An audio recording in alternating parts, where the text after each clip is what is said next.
Christy from Fulshire has piling problems. Yeah, her house is built on pilings like a beach house, Tom, like these. I see. It's kind of a good-looking look, don't you think? Especially if you get near the water.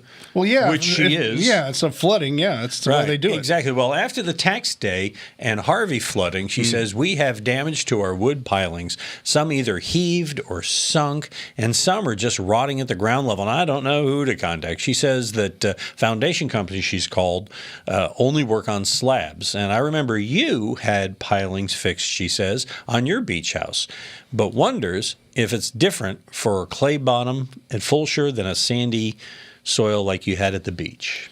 You know, it's amazing that she would remember when I had those replaced, because that was 1993. That's how long she's been with us. Our listeners have sticking power. No kidding.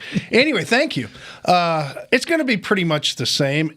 They're going to have to do some digging, but I think what's going to happen is if you don't have to replace them, they might have to jack that house back in place and then move those pilings back into their place and let it naturally form around there and see if we can eliminate the problem without having to replace them all. It's very common to have a little rot right at the ground line, but if you stick a screwdriver in there and see how deep it is, if it's only a half inch or so, it's going to take years before it rots all the way through, so don't worry too much about that.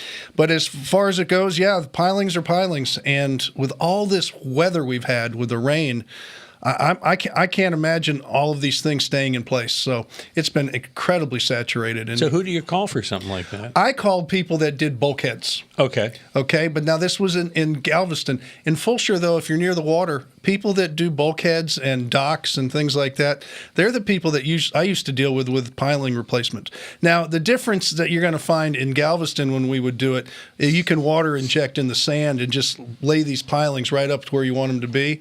And then the sand, once it dries, will just suck around the pilings. So it's a little bit easier. I think they're going to have to do a little bit more excavation when it comes to that hard clay. Because of the clay soil. Yeah, sure. that's all. All right.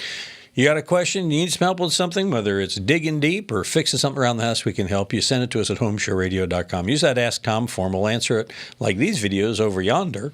And click that subscribe button, and we'll ring your bell when we post a new one.